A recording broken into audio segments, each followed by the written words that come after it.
باللہ من الشیطان اللعین الرجیم بسم اللہ الرحمن الرحیم الحمد للہ رب العالمین والصلاة والسلام علی اشرف الانبیاء والمرسلین سیدنا و مولانا ابی القاسم محمد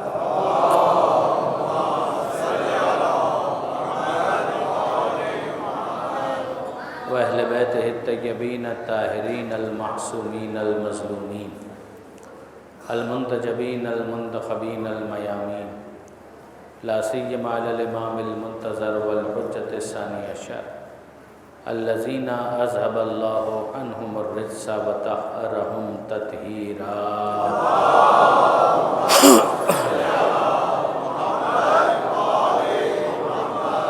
واللعنۃ الدائمۃ الباقیۃ علی اعدائہم اجمعین من یوم ظلمہم الی قیام یوم الدین رب اشرح لی صدری ویسر لی امری واحلل عقدۃ من لسانی یفقہوا قولی واجعلنی خالصا لوجہک الکریم یا اللہ صلوات علی محمد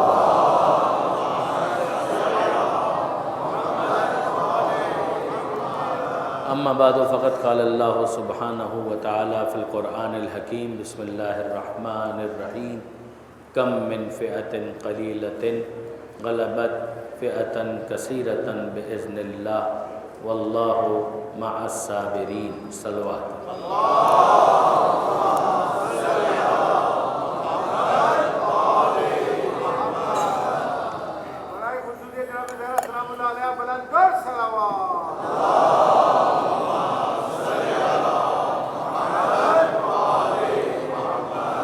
برادران عزیز و خاران محترم، میں آپ کی توجہات کے لیے آپ کا شکر گزار ہوں۔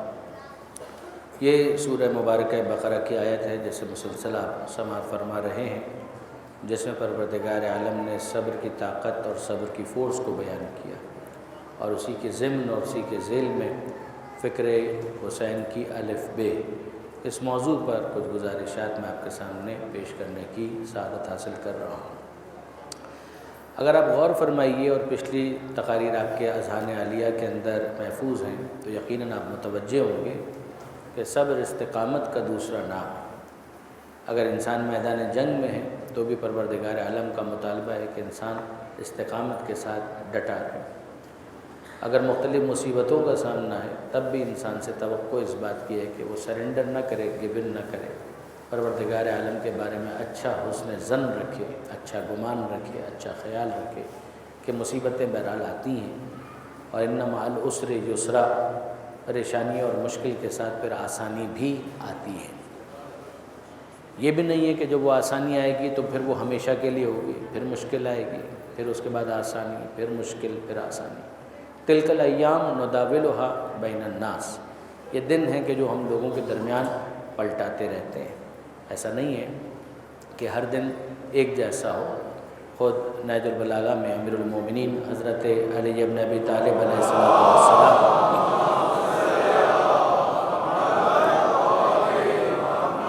مولا یہ ارشاد فرماتے ہیں کہ الدہر یومان، جو زمانہ ہے وہ دو دنوں کا نام، یوم لک و یوم علیک، ایک دن تیرے فیور میں ہوگا تو دوسرا دن تیرے خلاف ہوگا۔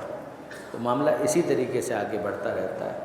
اگر انسان صحت مند ہے تو کوئی دن ایسا آئے گا کہ جب وہ بیمار ہو جائے گا، انسان مالدار ہے تو کبھی کوئی دن ایسا آ سکتا ہے کہ جس میں نقصان ہو جائے، عین ممکن ہے کہ وہ نقصان بڑھ جائے تو انسان غربت کی وادی میں بھی داخل ہو جائے۔ یہ معاملات اسی طریقے سے رہتے ہیں۔ جوانی ہے تو جوانی کو بہرحال بڑھاپے کا خطرہ تو ہے، ایسا نہیں ہے کہ جوانی ہمیشہ ہمیشہ کے لیے انسان کو دے دی گئی ہے، بلکہ بالآخر اس نے ڈھل کر بڑھاپے میں تبدیل ہو جانا ہے۔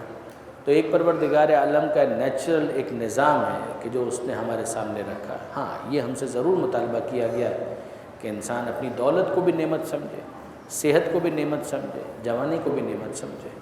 تو جوانی کی نعمت اگر انسان اس پر خدا کا شکر ادا کرے تو جوانی میں اضافہ ہو جائے گا۔ اگر انسان جوانی کو ضائع کرے تو یہ کوئی عقل مندی نہیں۔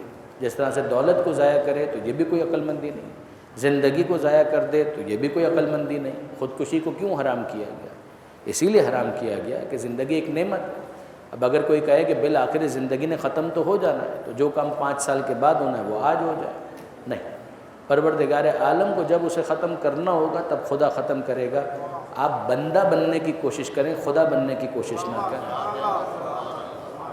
ورنہ اگر ایک انسان یہ کہے کہ بالآخر اس دنیا سے چلے ہی جانا ہے تو بعد میں جانا ہے تو آج کیوں نہ چلے جائیں، یہ اپنی اس نعمت کے خاتمے کے ذریعے سے کفران نعمت کا اعلان کہ انسان خدا کی بارگاہ میں بغاوت کا اعلان کرتا ہے۔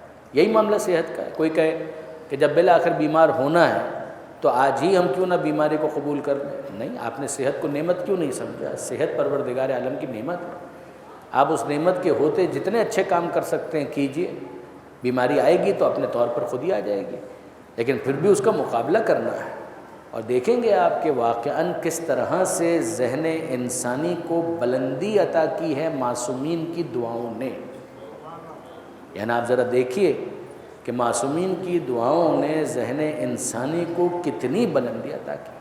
صحیفہ کاملہ، میں بہت زیادہ آپ کو اس مرحلے پر روکوں گا نہیں، مگر اس دعا کی طرف ضرور متوجہ کرنا چاہوں گا کہ اگر آپ صحیفہ کاملہ کھول کر دیکھیں گے تو آپ کو مرض کی حالت میں، بیماری کی حالت میں، when you are sick, when you are ill, when you are patient، اس موقع پر پڑھنے کے لیے ایک دعا چوتھے امام نے سکھائی۔ تو کیا الفاظ ہیں، ان الفاظ کو انسان پڑھتا جائے تو اس کو لگے گا صحت جس طرح سے نعمت ہے، بیماری بھی نعمت ہی کی ایک بدلی ہوئی شکل۔ اس کے اندر الفاظ یہ ہیں جن کا خلاصہ میں اپنے الفاظ میں آپ کے سامنے بیان کر رہا ہوں کہ اے پروردگار، ایک وہ وقت تھا کہ جب میرا جسم صحت مند تھا، آج میں بیمار ہوں، مجھے نہیں معلوم کہ کون سی حالت شکر کی زیادہ طلبگار، کون سی ایسی حالت ہے کہ جس میں مجھے تیرا زیادہ شکر ادا کرنا چاہیے۔ کہ وہ بھی وقت تھا کہ جب میرا جسم صحت مند تھا، وہ تو تیری نعمت تھی ہی، مگر اب جب کہ مرض آ چکا ہے تو میں طے نہیں کر پا رہا کہ کس بات کا زیادہ شکریہ ادا کروں، اس حالت کا یا اس حالت کا، کہ بالآخر اس مرض کی حالت میں بہت کچھ سوچنے کا موقع ملا، بہت کچھ سمجھنے کا موقع ملا، دنیا کی ناپائیداری بھی سمجھ میں آئی، اپنی حیثیت بھی سمجھ میں آئی، جب فرصت ملی تو بستر پر تجھے بھی یاد کیا، تجھ سے لو بھی لگائی، تجھ سے قریب بھی ہو گیا، اور پھر اس کے بعد اے پروردگار تیرا کتنا بڑا احسان ہے کہ تو نے نظام یہ قائم کیا کہ اگر میں بیمار ہو کر نیکیاں نہ کر پاؤں، ایک تو نیکی وہ ہے کہ جو انسان حالت مرض میں بھی کر سکتا ہے، لیکن ایک نیکی وہ ہے کہ جو حالت صحت میں کر سکتا ہے۔ آپ دوڑ دھوپ کر رہے تھے، نہیں کر پائے، بیمار ہو گئے، تو وہ سوشل ورک آپ نہیں کر پائے کہ جو پہلے کر پا رہے تھے، آپ وہ محنت نہیں کر پائے جو پہلے کر پا رہے تھے، آپ غریبوں تک راشن نہیں پہنچا پائے جو پہلے پہنچا پا رہے تھے، آپ دوسروں کی مدد کے لیے نہیں جا سکے جو کہ پہلے آپ جا رہے تھے۔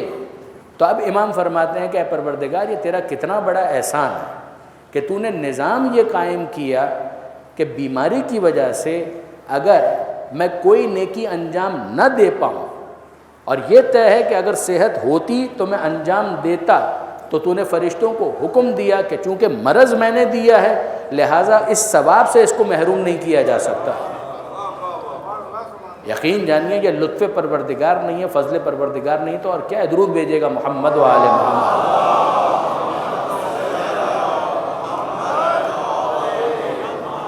یعنی اسی دعا کے ضمن میں اگر آپ دیکھیں گے تو مفتی جعفر حسین علی اللہ مقامہ، اور واقعاً ان کی بالغ نظری کا بھی میں بہت ایک طالب علم کی حیثیت سے معترف ہوں کہ انہوں نے بھی اس کے شرح میں ایک حدیث لکھی کہ جس کے اندر الفاظ ہیں کہ پروردگار عالم فرشتوں سے کہتا ہے کہ اے میرے فرشتوں، یہ میرا بندہ، اس کو بیماری میں نے دی ہے، مرض میں نے اس کو دیا ہے، میں اس کے ذریعے سے جو بھی اس کا امتحان لینا چاہتا وہ ایک الگ چیپٹر ہے، مگر یہ تو طے ہے کہ اس کی نیت تو تھی کہ اگر صحت ہوتی تو وہ یہ عمل بھی کرتا، وہ عمل بھی کرتا، صرف باتیں نہیں، واقعاً وہ عمل کرتا، اس کا ٹریک ریکارڈ بتا رہا ہے کہ وہ عمل کرتا، تو چونکہ بیماری میں نے دی ہے جس کی وجہ سے یہ اس عمل کو کرنے سے قاصر ہے، تو یہ نہیں ہو سکتا کہ میں بیمار کروں اور پھر اس کو ثواب سے محروم کر دوں، یہ نہیں ہو سکتا۔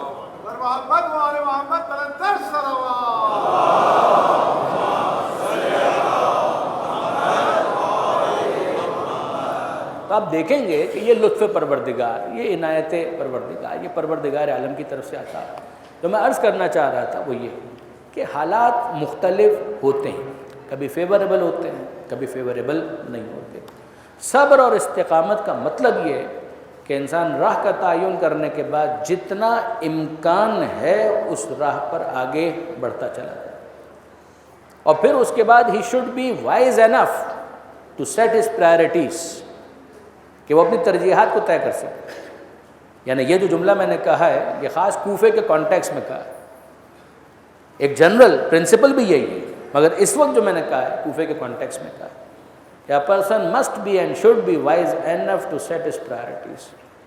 یہ طے ہے کہ you cannot do everything, but does this mean you should not do anything؟ آپ سب کچھ نہیں کر سکتے تو اس کا مطلب یہ ہے کہ آپ کچھ بھی نہ کریں۔ ممکن ہے کہ ہم آئیڈیل سچویشن میں نہ ہوں، مگر آئیڈیل سچویشن نے اگر نہیں بھی ہے تو یہ دنیا آئیڈیل کب ہے؟ یہ دنیا آئیڈیل نہیں ہے۔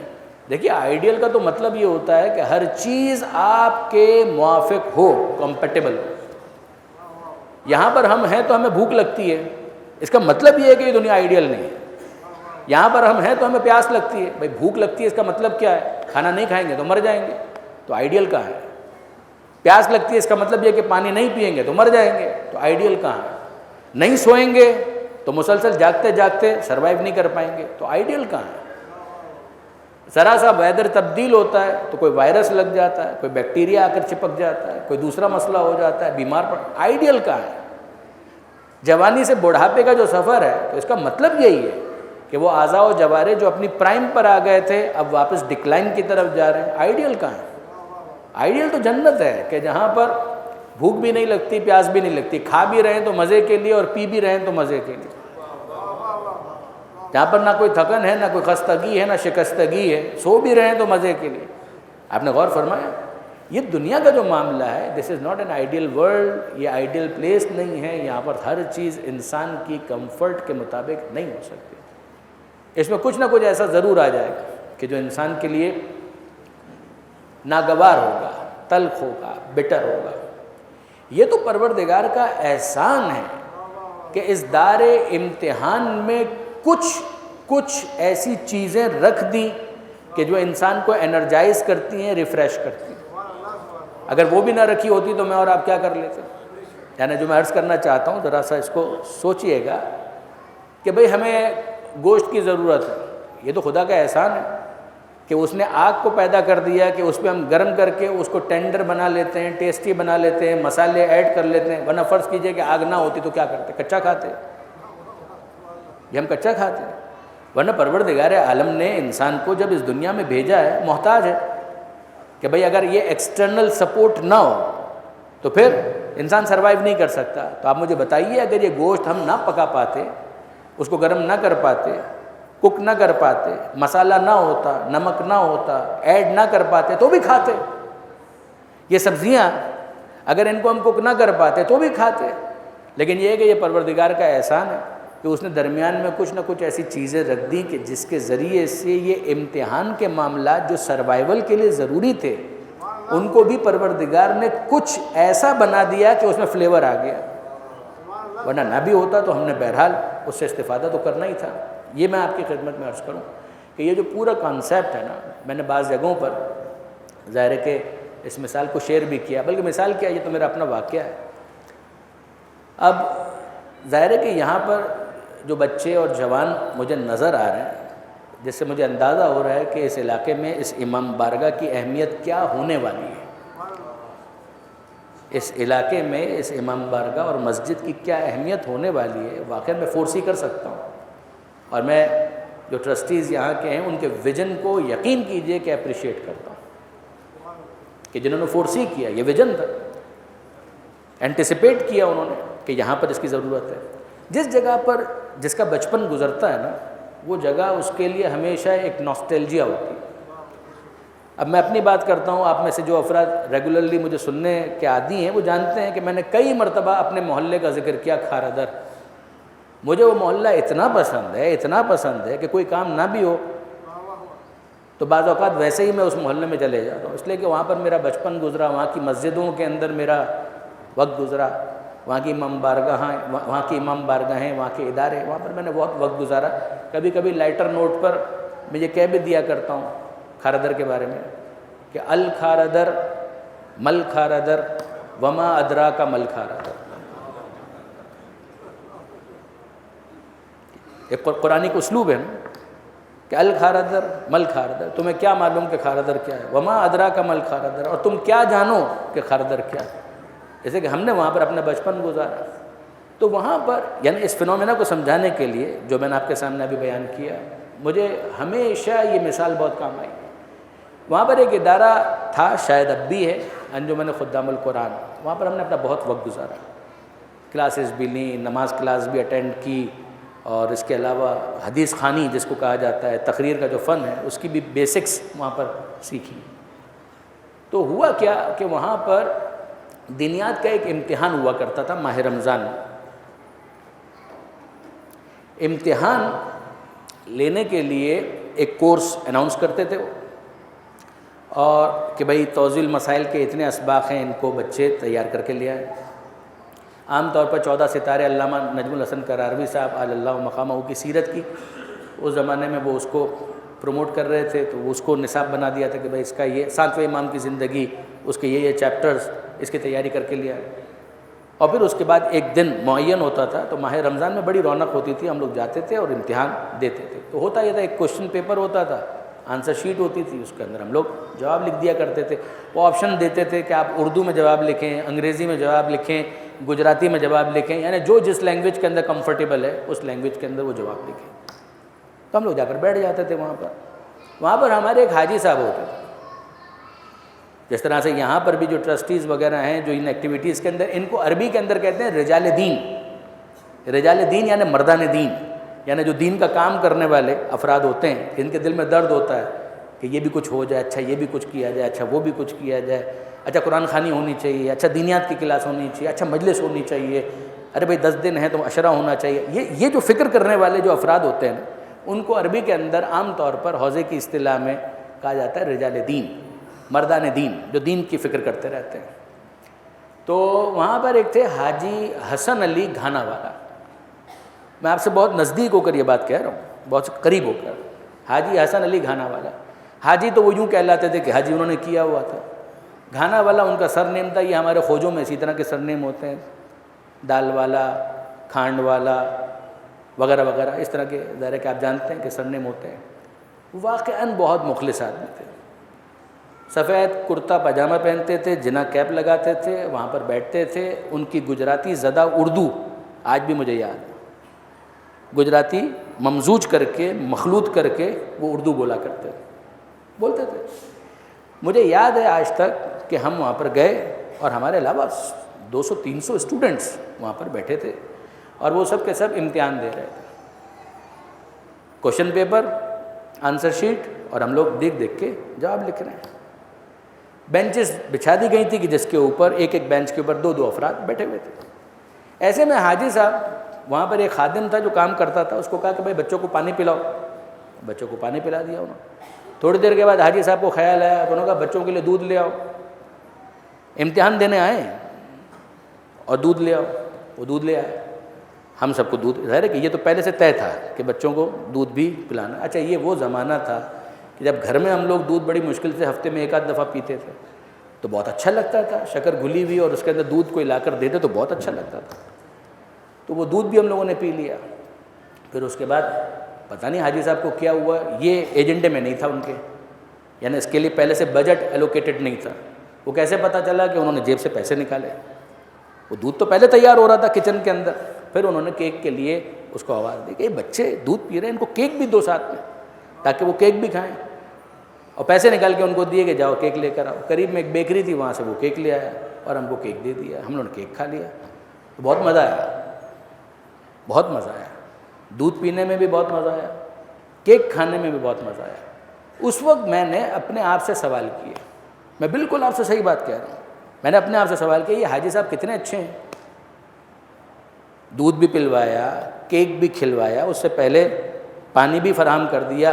تو یہ اتنے اچھے ہیں تو یہ امتحان کی پک کیوں ہیں؟ یہ امتحان کس لیے؟ بھائی ایسے ہی دودھ پلوا دیں، ایسے ہی کیک کھلا دیں، یہ کیا چکر ہے کہ خامہ کا پہلے امتحان؟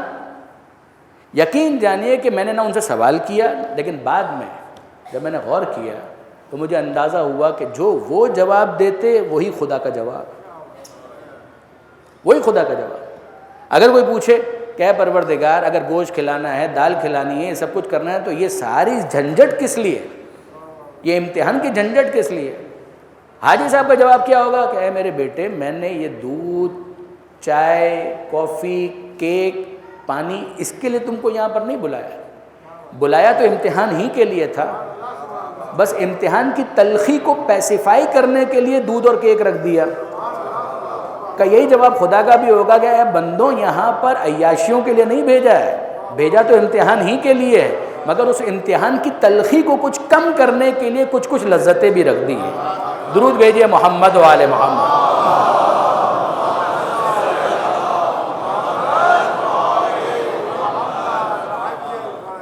یہ وہ ہاؤ ہے کہ جس کو سمجھنا ہے، انصاف کی بات، ہاؤ، HOW، کیسے یہ ساری چیزیں آپریٹ کیسے ہو رہی ہیں، جس طریقے سے پروردگار عالم کی پالیسی ہے، اگر انسان اس کے ساتھ اپنے آپ کو سنکرونائز کر لے، یہی صبر ہے، اور یہ کوفے والے نہیں کر پائے۔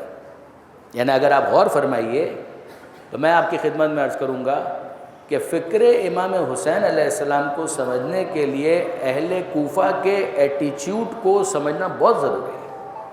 آپ نفسیاتی طور پر اس بیہیویئر کا تجزیہ کریں۔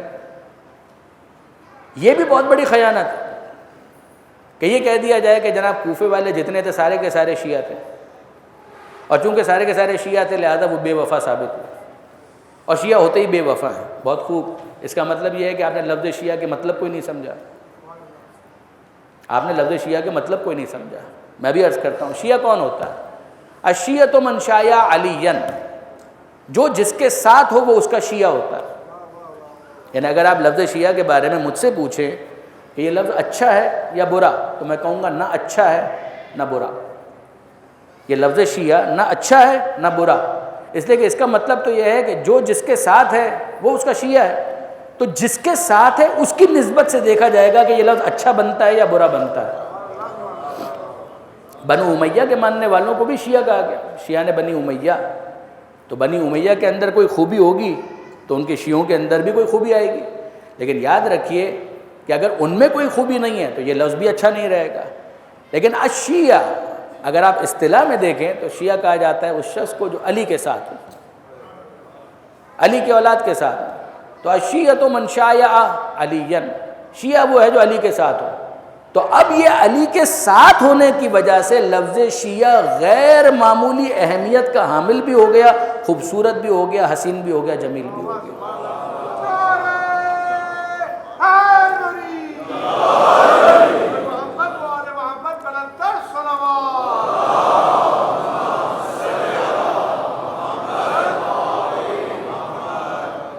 یہ سورہ بینہ کے اندر جب پروردگار عالم نے آیت نازل کی تھی، ان الذین آمنوا وعملوا الصالحات اولئک هم خیر البریہ، یقیناً وہ جو ایمان لائے اور جنہوں نے عمل صالح کو انجام دیا، یہ ہیں مخلوقات میں سے بہترین، یہ ہیں مخلوقات میں سے بہترین مخلوق یہی ہے۔ یہ وہ منزل ہے کہ جہاں پر اگر آپ تفسیر دیکھیں گے تو آپ کو ملے گا کہ پیغمبر اکرم نے مولا کو مخاطب کر کے کہا کہ یہ خیر البریہ جن کو کہا گیا، یا علی انت و شیعتک ہم خیر البریہ، اے علی تو اور تیرے شیعہ ہیں وہی کہ جن کے لیے خدا نے خیر البریہ کے لفظ کو استعمال کیا۔ یہ تو ہو گئی ایک بات، تو ہم کو سمجھ میں آیا کہ جو علی کے ساتھ۔ مگر ایک بات مجھے بتائیے، یہ کوفہ شہر، کیا وہاں پر سارے کے سارے شیعہ تھے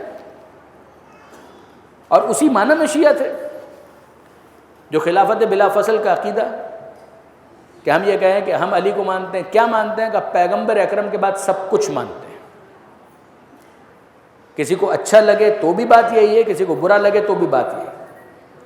اگر آپ ہم سے پوچھتے ہیں کہ ہم علی کو کیا مانتے ہیں، کہ مصطفیٰ کے بعد سب کچھ ہم علی کو مانتے ہیں، حضور کے بعد ہم سب کچھ علی کو مانتے ہیں۔ آپ کہیں کہ دین ہم کس سے لیں گے؟ ہم علی سے لیں گے۔ اصول دین ہم کس سے لیں گے؟ ہم علی سے لیں گے۔ توحید کا کیا مطلب ہے؟ ہم کس سے لیں گے؟ ہم علی سے لیں گے۔ قیامت کی کیا تفصیلات ہیں؟ ہم علی سے لیں گے۔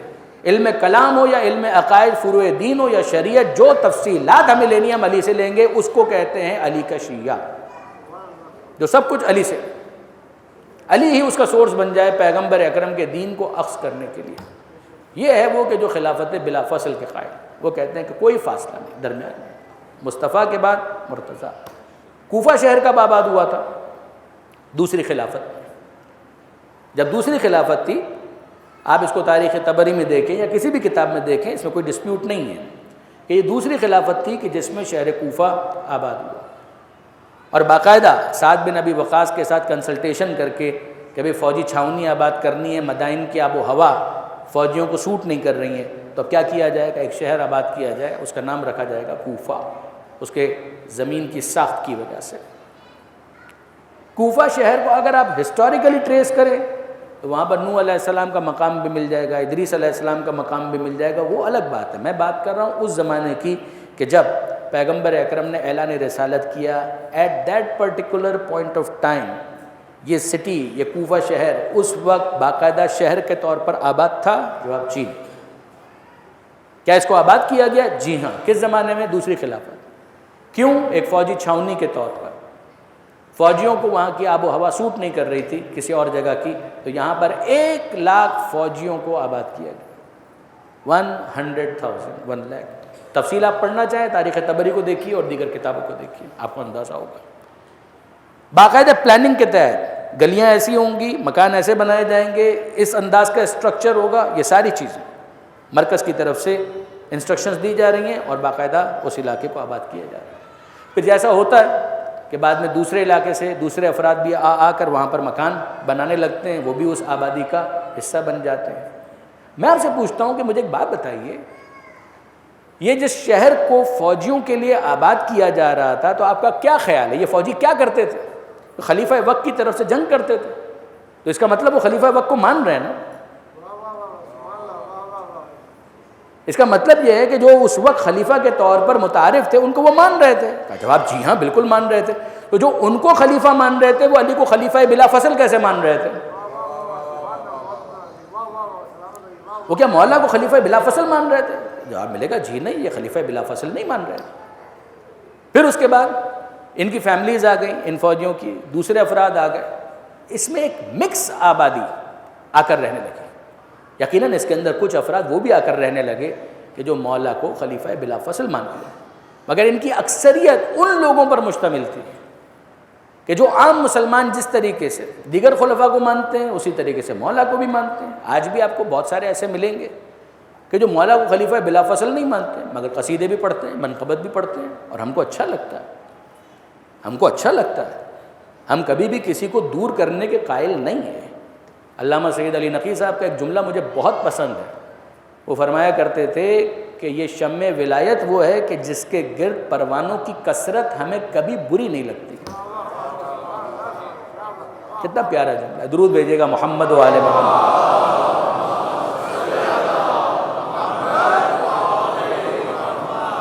یہ شمع ولایت وہ ہے کہ جس کے گرد پروانوں کی کثرت ہمیں کبھی بھی ناگوار نہیں گزرتی۔ تو ٹھیک ہے، یہ بہت سارے افراد ہیں، ممکن ہے کہ مولا کو خلیفہ بلا فصل نہ مانتے ہوں، مگر یہ ہے کہ مولا سے عقیدت بھی رکھتے ہیں، باقی خلفاء کو بھی مانتے ہیں۔ تو کیا یہ اس معنی میں شیعہ اثنا عشری ہیں؟ جواب جی نہیں، یہ اس معنی میں شیعہ نہیں ہے۔ تو کس معنی میں شیعہ ہیں؟ ان کو شیعہ کہا گیا، ان کو شیعہ کہا گیا، مگر کس معنی میں کہا گیا؟ اس معنی میں نہیں کہ یہ خلیفہ بلا فصل مانتے ہیں۔ میں نے آپ سے کہا کہ شیعہ کہتے ہیں اس کو کہ جو علی کے ساتھ، جو ایک دن کے لیے علی کے ساتھ ہو وہ ایک دن کا شیعہ ہے، جو ایک مہینہ علی کے ساتھ ہے وہ ایک مہینے کے لیے علی کا شیعہ ہے۔ یہ افراد وہ تھے جو 3 جنگوں میں بائی اینڈ لارج، جمل، صفین، نہروان، کوفہ میں تھے اور مولا کا ساتھ دے رہے تھے جنگوں میں۔ تو کہ جیسے دوسرے خلفاء تھے اسی طریقے سے علی بھی ہیں، تو ہم کو ان کا ساتھ دینا چاہیے۔ ورنہ میں ایک سوال کرنے کا حق رکھتا ہوں اور بہت ادب اور احترام کے ساتھ کہ اگر کوفہ کے اندر سارے کے سارے بلا فصل خلیفہ ماننے والے تھے مولا کو، تو ایک طرف تو ہیں شام والے جو علی کے منکر ہیں، ایک طرف ہو گئے کوفہ والے جو بالفرض آپ کی تعبیر کے مطابق سب کے سب علی کو بلا فصل خلیفہ مان رہے تھے۔ تو پھر مجھے بتائیے نا، کوفہ والے ہو گئے بالفرض سارے کے سارے بلا فصل خلیفہ ماننے والے، شام والے ہو گئے علی کا انکار کرنے والے، تو آپ کہاں تھے؟ پھر یہ عام ہمارے محترم برادران اہل سنت کہاں پر تھے کہ جو امیر المومنین کو 14 خلیفہ مان رہے تھے؟ تو یہ کدھر گئے؟ یہ اس زمانے میں غائب ہو گئے، کہاں تھے؟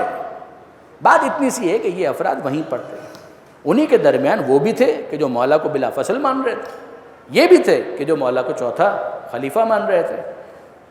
ان میں سے ایک تعداد ان لوگوں کی ہے کہ جنہوں نے بے وفائی کا مظاہرہ کیا، ایک تعداد ہے جنہوں نے جناب مسلم کا ساتھ چھوڑ دیا، میں نہیں کہہ رہا سب، لیکن ایک تعداد ہے۔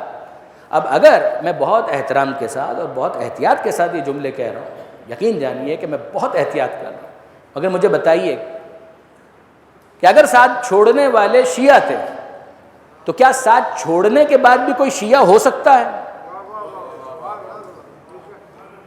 بات اتنی، ساتھ شیعہ تو ہوتا وہ ہے جو ساتھ ہو، تو کیا ساتھ چھوڑنے کے بعد بھی کوئی شیعہ ہو سکتا ہے؟ جیسے ہی اس نے ساتھ چھوڑا وہ شیعہ کہاں رہا؟ غور فرمایا آپ نے؟ جیسے ہی کسی نے ساتھ چھوڑا تو وہ شیعہ کہاں رہا؟ اور اب ہم سے پوچھئے کہ جو حسین کا ساتھ چھوڑ دے اس کو ہم کیا سمجھتے ہیں؟ اب ہم سے پوچھئے کہ اگر کوئی حسین کا ساتھ چھوڑ دے تو ہم اس کو کیا سمجھتے ہیں؟ تو میں پورے اطمینان کے ساتھ کہتا ہوں کہ جو حسین کا ساتھ چھوڑ دے، علی کا ساتھ چھوڑ دے، ہم اس پر 4 حرف بھیجتے ہیں۔ جو حسین کا ساتھ چھوڑ دے، جو علی کا ساتھ چھوڑ دے، ہم اس پر 4 حرف بھیجتے ہیں۔ تو اب مجھ سے آپ نے سنا کہ جو حسین کا ساتھ چھوڑ دے ہم اس پر 4 حرف بھیجتے ہیں، اب آپ بھی تو بتائیے اگر کوئی مصطفیٰ کا ساتھ چھوڑ دے تو آپ اس پر کیا بھیجتے ہیں؟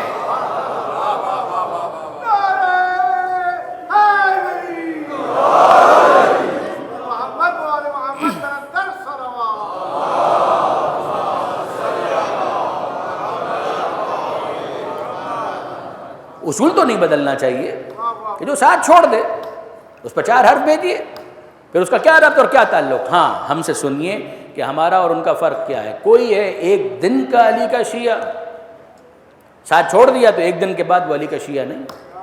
کوئی ہے 1 مہینے کا علی کا شیعہ، تو مہینہ ختم ہو گیا تو اس نے علی کا ساتھ چھوڑ دیا تو اس کے بعد وہ علی کا شیعہ نہیں۔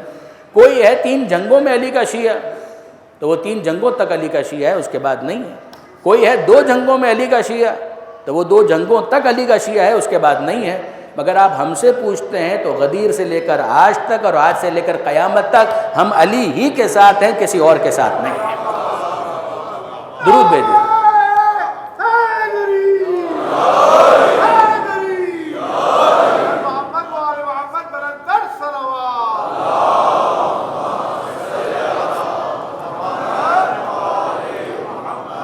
اب آئیے کوفہ کی آبادی جو ہے اس کا تھوڑا سا تجزیہ کریں اور میں بات کو اختتام کی طرف لے جاؤں۔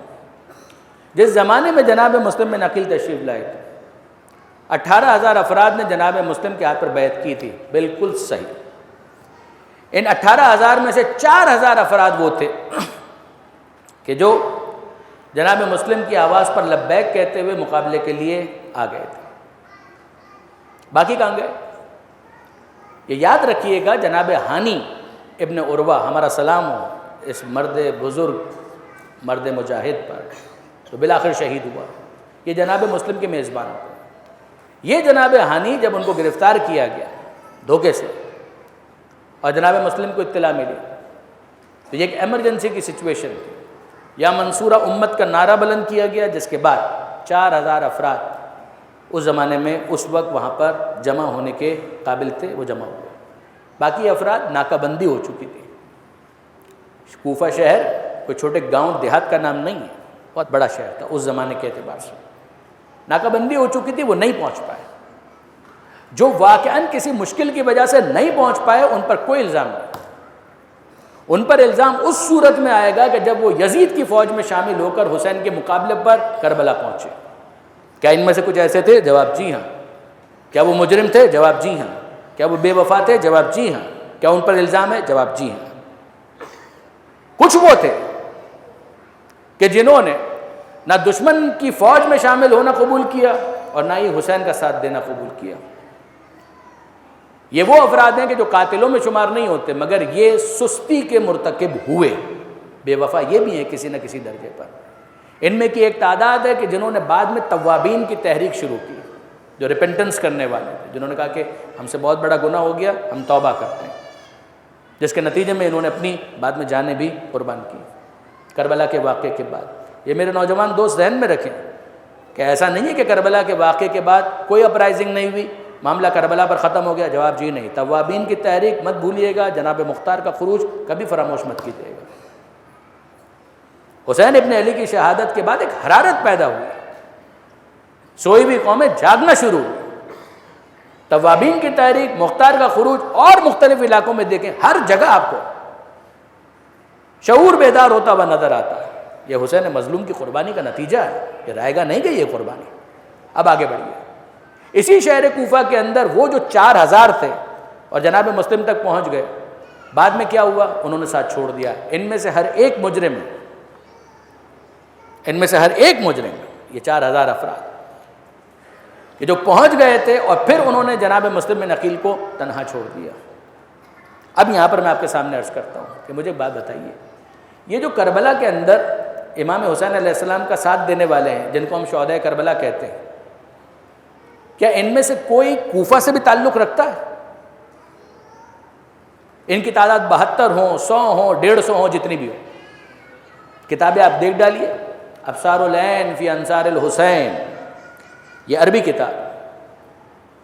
اردو میں علامہ نجم الحسن کراروی صاحب کی کتاب 72 تارے، حضرت علامہ سید علی نقی صاحب کی معرکۃ الارا کتاب شہداء کربلا۔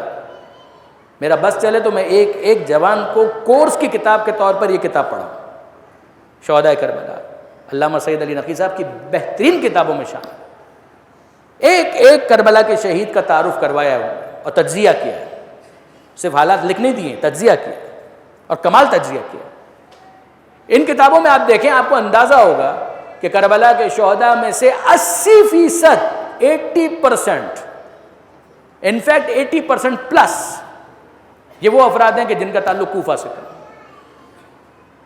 جتنے مشہور نام آپ سنتے ہیں یہ سب کوفہ سے تعلق رکھتے ہیں۔ جناب مسلم بن اوسجہ اسدی کہاں سے تشریف لائے تھے؟ کوفہ سے۔ جناب بریر حمدانی کہاں سے تشریف لائے تھے؟ کوفہ سے۔ حبیب ابن مظاہر کہاں سے آئے تھے؟ کوفہ سے۔ میں حر کی بات نہیں کر رہا، وہ بھی کوفہ سے آئے تھے، مگر انہوں نے تو بالآخر فلور کراس کیا۔ مگر باقی کئی افراد ایسے تھے کہ جنہوں نے اپنے آپ کو یزید کی آرمی کے اندر انرول کروایا، وہاں پہنچے، اور ان کی انٹینشن فرام ڈے 1 یہ تھی کہ وہاں پہنچنے کے بعد ہم امام حسین کو جوائن کریں گے۔ اس طریقے سے بھی لوگوں نے اپنے آپ کو کربلا پہنچایا۔ جناب حر تو معروف نام، وہ تو پہلے دشمن تھے، بعد میں اپنے بنے۔ یہ وہ افراد تھے کہ جو پہلے سے یہ طے کر کے گئے تھے۔ ان کا بھی تعلق کوفے سے تھا۔ اور کتنے نام، جناب شوذب، ان کا بھی تعلق کوفے سے تھا۔ عابس ابن شبیب شاکری بہت مشہور شہید ہیں کربلا کے، ان کا تعلق بھی کوفہ سے تھا۔ 80% رادر 80% پلس یہ وہ افراد ہیں کہ جن کا تعلق شہر کوفہ سے ہے، مت بھولیے گا۔ اب میں آپ کے سامنے عرض کرتا ہوں کہ یہ جو 4000 افراد تھے کہ جو بالآخر جناب مسلم بن عقیل کا ساتھ چھوڑ کر چلے گئے، ان میں سے جو بے وفا تھے وہ تو بے وفا تھے۔ یہ بتائیے کہ جو بالآخر کربلا میں امام حسین علیہ السلام تک پہنچ رہے ہیں، یہ کہاں تھے؟ جو ہم کہتے ہیں جناب مسلم بن عقیل تنہا رہ گئے، تو یہ کہاں چلے گئے؟ یہ بھی تو کوفہ میں تھے، یہ کہاں چلے گئے؟ $1 ملین کوشچن ہے یہ برادران عزیز، بہت قیمتی سوال۔ میں ایک عرصے تک اس سوال کے جواب کی تلاش میں رہا، اور پھر مجھے شکر گزار ہونا پڑے گا جناب علامہ سید علی نقی صاحب کا، جنہوں نے کربلا کے بہت سے معموں کو سالو کیا، بہت سے پزلز انہوں نے سالو کیے۔ انہوں نے ایک جگہ پر اس پر بحث کی، اور بہت ہی جاندار بحث کی۔ انہوں نے کہا واضح طور پر محسوس ہوتا ہے، مثلا میں نام آپ کی خدمت میں لیتا ہوں، جناب مسلم بن اوسجہ اسدی کربلا کے شہداء میں شامل ہے؟ جواب جی ہاں۔ کیا کوفہ کے تھے؟ جواب جی ہاں۔ کوفہ میں تھے تو جناب مسلم تک پہنچ پائے؟ ارے پہنچ پائے، یہ جناب مسلم کے رائٹ ہینڈ تھے۔ اچھا ان 4000 افراد میں شامل نہیں ہوں گے؟ ان 4000 افراد میں شامل تھے۔ پھر یہ کیسے ہو گیا کہ جناب مسلم بن عقیل تنہا رہ گئے؟ کم سے کم مسلم بن اوسجہ کو تو ہونا چاہیے تھا۔ یہ وہ موضوع ہے کہ جس پر حضرت علامہ نے قلم اٹھایا اور لکھا، اور ان کی گفتگو کا خلاصہ میں عرض کر رہا ہوں کہ یہ سمجھ میں آتی ہے بات کہ جب جناب مسلم بن عقیل سب ساتھ چھوڑ کر چلے گئے اور یہ چند وفادار ساتھی باقی بچے، تو جناب مسلم بن عقیل نے حتماً ان سے یہ کہا ہوگا کہ تمہارے پاس 2 میں سے ایک آپشن ہے۔ یہ تو طے ہو گیا کہ اب یہ لوگ مجھے گرفتار کر لیں گے، مجھے قتل کر دیں گے، مجھے شہید کر دیں گے۔ تمہارا میرا ساتھ دینا مجھے تو نہیں بچا سکتا، یہ تو طے ہو گیا۔ اب دو میں سے ایک بات ہے، یا تم ابھی شہید ہو جاؤ اور یا حسین کا ساتھ دیتے ہوئے شہید ہو جاؤ، دو میں سے ایک بات ہے، یا میرے ساتھ یہیں پر شہادت قبول کر لو اور یا پھر حسین کا ساتھ دیتے ہوئے شہید ہو جاؤ۔ ایک ہے کتاب اور ایک ہے دیباچہ۔ مسلم بن عقیل نے سمجھایا کہ یہاں کوفہ کے اندر میری شہادت دیباچہ کربلا ہے، اصل کتاب ہے کربلا۔ تو جتنا تم نے ساتھ دیا میں تمہارا شکر گزار ہوں، لیکن اب یہ طے ہے کہ تمہیں دیباچے کے لیے نہیں رکنا چاہیے، اصل کتاب کا ایک ورق بن جانا چاہیے۔ اب تم جاؤ وہاں پر۔ بادل ناخواستہ حتماً انہوں نے اس موقع پر اس حکم کو قبول کیا، اور اس کا سب سے بڑا تائیدی قرینہ یہ ہے، سپورٹیو ایویڈنس، کہ جب یہ کربلا پہنچے ہیں تو امام حسین نے ان سے کوئی شکوہ نہیں کیا۔ بہت توجہ کیجئے گا جو کچھ عرض کرنا چاہ رہا ہوں، کہ امام حسین نے ان سے کوئی شکوہ نہیں کیا، ان کو اپنے سینے سے لگایا۔ ورنہ تو امام کو کہنا چاہیے تھا تم میرا کیا ساتھ دینے کے لیے آئے ہو؟ جب تم نے کوفہ کے اندر مسلم بن عقیل کو تنہا چھوڑ دیا، تنہا نہیں چھوڑا، یہ کچھ افراد وہ تھے کہ جنہوں نے قطعاً تنہا نہیں چھوڑا، تھے کتنے گنتی کے، ان کو جناب مسلم بن عقیل نے حکم دیا تم جاؤ اور کربلا کی اصل کہانی کا حصہ بن جاؤ، میں دیباچہ، تم وہاں جاؤ۔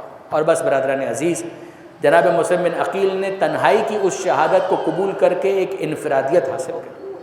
دیکھیں، میں آپ کی خدمت میں یہ عرض کرنا چاہوں گا کہ تنہا ہونا بہت بڑا امتحان ہے، بہت بڑا امتحان ہے۔ کربلا کے شہداء میں اور کوفے کی مسلم کی شہادت میں فرق ہے۔ کربلا کا جب کوئی شہید میدان میں جاتا تھا تو جناب زینب کی دعاؤں میں جاتا تھا، جب کوئی شہید میدان میں جاتا تھا تو حضرت عباس کے علم کے سائے میں جاتا تھا، جب کوئی شہید میدان میں جاتا تھا تو حسین خود سوار کراتا تھا، جب وہ میدان میں داد شجاعت یعنی کوئی مقابلہ کرتا تھا، بہادری کا مظاہرہ کرتا تھا تو حسین مرحبا کہتے تھے۔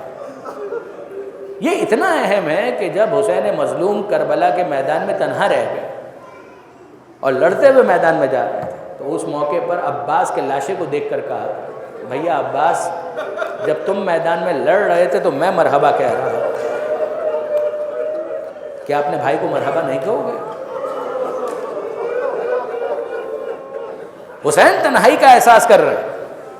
عباس کے لاشے سے کوئی جواب نہ آیا تو آپ سنتے ہیں کہ جناب زینب نے خیمے کے پاس سے کہا، مرحبا یا ابن رسول اللہ، اے فرزند رسول، اگر کوئی مرحبا کہنے والا نہیں ہے تو یہ ماجائی تو ہے۔ آپ نے غور کیا؟ مگر ہمارا سلام ہو جناب مسلم بن عقیل پر کہ جو کربلا کے دیباچے کے کوفے کے ایسے شہید ہیں کہ کوئی مرحبا کہنے والا نہیں، مسلم تنہا۔ اور کیا الفاظ ہیں کہ جس میں جناب مسلم کو خراج تحسین پیش کیا گیا۔ حضرت عباس کا مرتبہ بہت بلند ہے، کوئی شک ہی نہیں ہے، مگر یاد رکھیے گا کہ جو افراد کربلا جا چکے ہیں اور کوفہ جا چکے ہیں وہ میری بات کی تائید کریں گے۔ یہ زیارت کے جو الفاظ جناب عباس کے لیے ہیں وہی الفاظ جناب مسلم بن عقیل کے ایھا العبد الصالح المطیع للہ ولرسولہ ولامیر المؤمنین وفاطمہ والحسن والحسین، اے عبد صالح، اے اطاعت گزار مصطفیٰ، اے اطاعت گزار مرتضیٰ، اے اطاعت گزار فاطمہ، اے اطاعت گزار حسن، اے وہ کہ جس نے حسین کی اطاعت کا حق ادا کر دیا۔ وہی الفاظ کہ جو جناب عباس کی زیارت کے ہیں، وہی الفاظ جناب مسلم بن عقیل کی زیارت کے ہیں۔ اور یہ جناب مسلم بن عقیل جب تنہا ہو گئے اور ایک مومنہ کے گھر سے دیوار سے ٹیک لگا کر بیٹھے ہوئے، وہ مومنہ سوال کرتی ہے کہ کوئی خاص حاجت ہے کہ جس کے لیے آپ یہاں پر اس طرح سے بیٹھے ہیں؟ پانی کی خواہش کی، پانی لا کر دیا، انہوں نے پانی پی لیا مگر گئے نہیں۔ اور توعہ کہتی ہے کہ دیکھیے مناسب نہیں ہے، شہر کے حالات بھی خراب ہیں، کوئی اجنبی میرے گھر کے پاس ویسے بھی بیٹھے تو مجھے اچھا نہیں لگ رہا، میں آپ کو اجازت نہیں دیتی کہ آپ اس طرح سے یہاں پر بیٹھیں، آپ مناسب یہ ہے کہ اپنے گھر چلے جائیں۔ یہ جملہ جب جناب مسلم بن عقیل نے سنا کہ آپ اپنے گھر چلے جائیں تو جناب مسلم نے حسرت کے ساتھ کہا، اے مومنہ اتنا بتا دے جس کا کوئی گھر نہ ہو وہ کہاں ہے؟ وہ کہاں ہے؟ آپ ہیں کون؟ کہا میں حسین مظلوم کا سفیر ہوں۔ کہا آپ کا نام کیا ہے؟ کہا مسلم بن عقیل۔ یہ مومنہ ہاتھ جوڑ کر کہتی ہے فرزند رسول یہ میری خوش بختی ہے کہ آپ یہاں پر تشریف لائے، میرا گھر آپ کے لیے حاضر ہے، تشریف لائے، مہمان بنایا، ایک حجرہ مختص کر دیا، اور پھر اس کے بعد جناب مسلم بن عقیل کی کچھ خدمت کی، کھانا وغیرہ دیا، اور رات جناب مسلم بن عقیل نے عبادت میں گزارا۔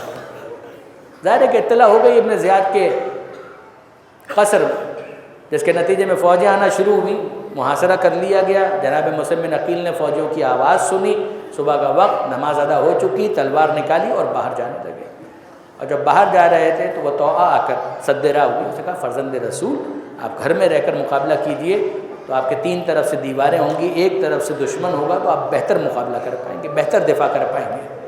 باہر جائیں گے تو ظاہر ہے کہ آپ کے لیے خطرہ زیادہ ہے۔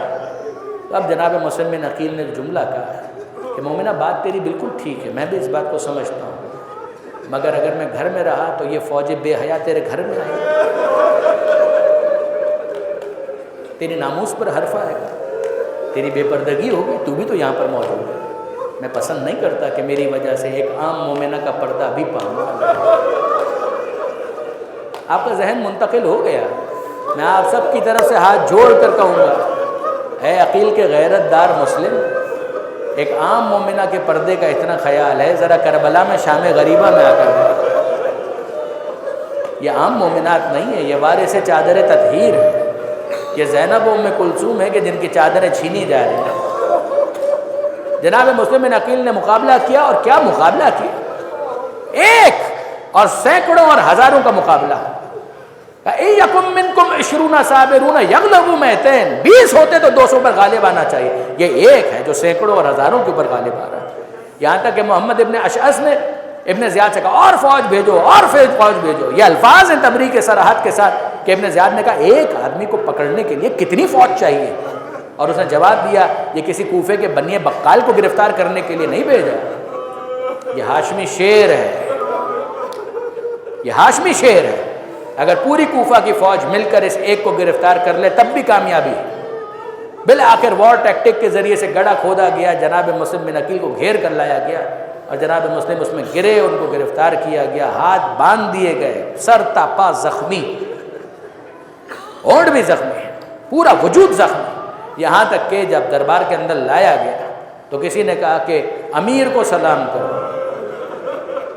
جناب مسلم بن عقیل کہتے ہیں امیر مالی امیر سوى الحسین، میرا امیر بس ایک ہے کہ جس کا نام ہے حسین ابن علی، میں حسین کے سوا کسی کو امیر نہیں کہتا۔ آپ نے سمجھا کہ شیعہ ہوتا کون ہے؟ مالی امیر سوى الحسین، صرف اور صرف حسین میرا امیر ہے، میں کسی اور کو امیر نہیں مانتا۔ اور پھر جب ابن زیاد نے کہا سلام کرو یا نہ کرو تمہیں قتل کیا جائے گا، اور قتل کا حکم دیا گیا، لمبی گفتگو بکر بن حمران کے حوالے کیا گیا کہ جاؤ لے جا کر اسے قصر کی چھت پر ان کا سر قلم کر دیا جائے۔ جناب مسلم بن عقیل کو آہستہ آہستہ چھت پر لے جایا گیا، اور جب تلوار اٹھائی ہے سر قلم کرنے کے لیے کانپ کر تلوار پھینک دی، دوڑا ہوا ہے، دوسرے سپاہی اوپر موجود ہیں جناب مسلم بن عقیل کی نگرانی کے لیے، مگر یہ نیچے آئے، اور ابن زیاد نے پوچھا کیا ہوا، کیا مسلم کو قتل کر دیا؟ کہ نہیں، جب میں نے تلوار اٹھائی ہے تو میں نے اللہ کے رسول کو دیکھا، میں نے اللہ کے رسول کو دیکھا کہ جو فریاد کر رہے تھے کہ میرے بچے نے کیا خطا کی ہے، کیوں اس کا خون بہانا چاہتا ہے؟ ابن زیاد نے کہا جا تیرا وہم ہے، چلا جا اور جا کر اس کام کو کر گیا، مسلم بن عقیل کی زندگی کا خاتمہ کر۔ یہ پھر سے آیا چھت پر، اس دوران جناب مسلم بن عقیل آہستہ آہستہ دیوار بام تک پہنچ چکے تھے، اور نیچے نظر ڈالی تو کوفیوں کا مجمع نظر آیا، عید کی تیاری ہو رہی تھی، بچوں کو اپنے کاندھوں پر جمع کیا اٹھایا ہوا تھا تماشا دیکھنے کے لیے کہ ابھی مسلم بن عقیل کا سر کٹ کے گرے گا۔ ایسے میں جناب مسلم بن عقیل نے چند جملے کہے، اے کوفے والوں تمہاری بے وفائی کا شکوہ اپنی جگہ، بس ایک گزارش ہے، ہو سکے تو اس پر عمل کرنا، اور وہ یہ کہ کچھ دنوں کے بعد میرے 2 بچے یہاں پر آنے والے، کچھ دنوں کے بعد میرے 2 بچے یہاں پر آنے والے، ہو سکے تو اتنا ضرور کرنا، ان بچوں کو یہ مت بتانا کہ تمہارا باپ کا سر کاٹ کر یہاں پر نیچے پھینکا گیا تھا۔ یہ باتیں ہو رہی تھی اور ایسے میں بکر ابن حمران کی تلوار چلی۔ جب مسلم بن عقیل نے احساس کیا کہ ضرب لگنے والی ہے تو راستے میں کسی طرف کا رخ کر کے کہا السلام علیکم یا ابا عبداللہ، السلام علیکم یا ابن رسول اللہ۔ یہ مسلم نے دارالامارہ کی چھت سے کہا، اور وہاں راستے میں کہیں حسین کرسی پر بیٹھے ہوئے تھے، اچانک کھڑے ہوئے، آنکھوں میں آنسو تھے اور کہنے لگے وعلیک السلام یا اخی۔ جناب زینب نے خیمے کے پردے کو اٹھا کر پوچھا اے بھیا کس کو جواب سلام دے رہے ہو؟ کہا کہ اے زینب ابھی تلوار کے نیچے سے مسلم نے سلام کیا، سلام اس نے کیا، جواب سلام ہماری طرف سے۔ اللہ لعنت اللہ علی الظالمین وسیعلم الذین ظلموا ای منقلب ینقلبون۔ بار الہ اس قلیل توسل کو قبول فرما، ان آوازوں پر رحم فرما، ان آنسوؤں کو جناب سیدہ کے رومال میں جگہ عطا فرما، عزاداری عزاداروں عزاخانوں کی حفاظت فرما، بانیان اور حاضرین کی توفیقات میں اضافہ فرما، زمانے کے امام کے ظہور میں تعجیل فرما، ہمیں ان کے اعوان و انصار میں شمار فرما۔ ربنا تقبل منا انک انت السمیع العلیم، ماتم حسین۔